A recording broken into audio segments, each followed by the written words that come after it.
ಎಲ್ಲರಿಗೂ ನಮಸ್ಕಾರ. ಗಣೇಶ ಚತುರ್ಥಿಯ ದಿನ ಯಾಕೆ ಚಂದ್ರನನ್ನು ನೋಡಬಾರದು ಎನ್ನುವ ಕಥೆಯ ಬಗ್ಗೆ ತಿಳಿಯೋಣ. ಶಿವ ಮತ್ತು ಪಾರ್ವತಿಯ ಪುತ್ರನಾದ ಗಣೇಶನಿಗೆ ಸಿಹಿ ತಿಂಡಿಯನ್ನು ತಿನ್ನುವ ದೌರ್ಬಲ್ಯವಿತ್ತು.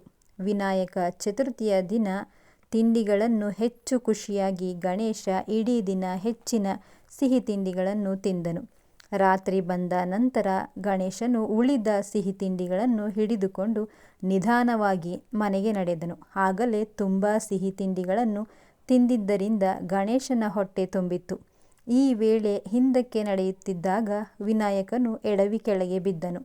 ಎಲ್ಲ ಸಿಹಿ ತಿಂಡಿಗಳು ನೆಲದ ಮೇಲೆ ಹರಡಿ ಚೆಲ್ಲಿ ಹೋಗಿದ್ದವು. ಭಗವಂತ ತೊಟ್ಟಿದ್ದ ಬಟ್ಟೆಯೂ ಸಹ ಹರಿದು ಹೋಗಿತ್ತು.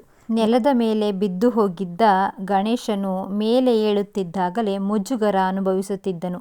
ಮೇಲೆ ಏಳುತ್ತಿದ್ದಂತೆ ಮಣ್ಣಿನ ಮೇಲೆ ಬಿದ್ದ ತಿಂಡಿಗಳನ್ನು ಎತ್ತಿಕೊಂಡು ಯಾರೂ ನಾನು ಬಿದ್ದದ್ದನ್ನು ನೋಡಲಿಲ್ಲ ಎಂದು ಆಶಿಸುತ್ತಾ ಸುತ್ತಲೂ ನೋಡಿದ. ಆದರೆ ಎಲ್ಲವನ್ನೂ ಚಂದ್ರದೇವ ಮೇಲೆ ನೋಡಿದ್ದ.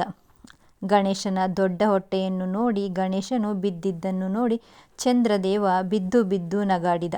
ಗಣೇಶನು ಆನೆಯ ತಲೆಯನ್ನು ಹೊಂದಿದ್ದರಿಂದ ಚಂದ್ರನಿಗೆ ಇನ್ನೂ ನಗು ಬಂತು. ಇದರಿಂದ ಕೋಪಗೊಂಡ ಗಣೇಶನು ಚಂದ್ರನಿಗೆ ಶಾಪ ಕೊಟ್ಟನು. ಚಂದ್ರ, ನೀನು ಸುಂದರವಾಗಿದ್ದೀಯ ಎಂದು ಭಾವಿಸಿದ್ದೀಯ ಅಲ್ಲವೇ? ಇನ್ನು ಮುಂದೆ ಆಕಾಶದಿಂದ ಕಣ್ಮರೆಯಾಗುವೆ ಎಂದು ಶಾಪ ಕೊಟ್ಟನು ಗಣೇಶನು. ಗಣೇಶನ ಶಾಪವನ್ನು ಕೇಳಿದ ಚಂದ್ರದೇವ ನಡುಗಿ ಹೋದ. ಗಣೇಶನನ್ನು ಕ್ಷಮೆಯಾಚಿಸಿದ. ಆದರೆ ಶಾಪವನ್ನು ಹಿಂತೆರೆಯಲು ಸಾಧ್ಯವಿಲ್ಲ ಎಂದು ಗಣೇಶ ಹೇಳಿದ.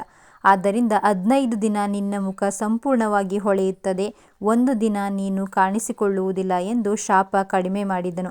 ಗಣೇಶ ಚತುರ್ಥಿಯ ದಿನ ಚಂದ್ರನು ನಕ್ಕ ಕಾರಣ ಇನ್ನು ಮುಂದೆ ಗಣೇಶ ಚತುರ್ಥಿಯ ದಿನ ಚಂದ್ರನನ್ನು ಯಾರಾದರೂ ನೋಡಿದರೆ ಅವರಿಗೂ ಕೆಲವು ತೊಂದರೆಗಳಾಗುತ್ತವೆ ಎಂದು. ವಿನಾಯಕ ಚತುರ್ಥಿಯ ದಿನ ಗಣೇಶನನ್ನು ಬಿದ್ದಿದ್ದನ್ನು ನೋಡಿ ನಕ್ಕ ಕಾರಣ ಗಣೇಶ ಚಂದ್ರನಿಗೆ ಶಾಪ ಕೊಟ್ಟನು. ಆದ್ದರಿಂದ ಯಾರು ಈ ವಿನಾಯಕ ಚತುರ್ಥಿಯ ದಿನ ಚಂದ್ರನನ್ನು ನೋಡಿದರೆ ನಮಗೂ ಸಹ ತೊಂದರೆಗಳಾಗುತ್ತವೆ ಎಂದು ಹೇಳಲಾಗುತ್ತದೆ. ಆದ್ದರಿಂದ ಯಾರೂ ಸಹ ವಿನಾಯಕ ಚತುರ್ಥಿಯ ದಿನ ಚಂದ್ರನನ್ನು ನೋಡಬೇಡಿ ಸ್ನೇಹಿತರೆ. ನಮ್ಮ ವಿಡಿಯೋ ಇಷ್ಟವಾದರೆ ಒಂದು ಲೈಕ್ ಕೊಟ್ಟು ಸಬ್ಸ್ಕ್ರೈಬ್ ಮಾಡ್ಕೊಳ್ಳಿ ಫ್ರೆಂಡ್ಸ್, ಪ್ಲೀಸ್.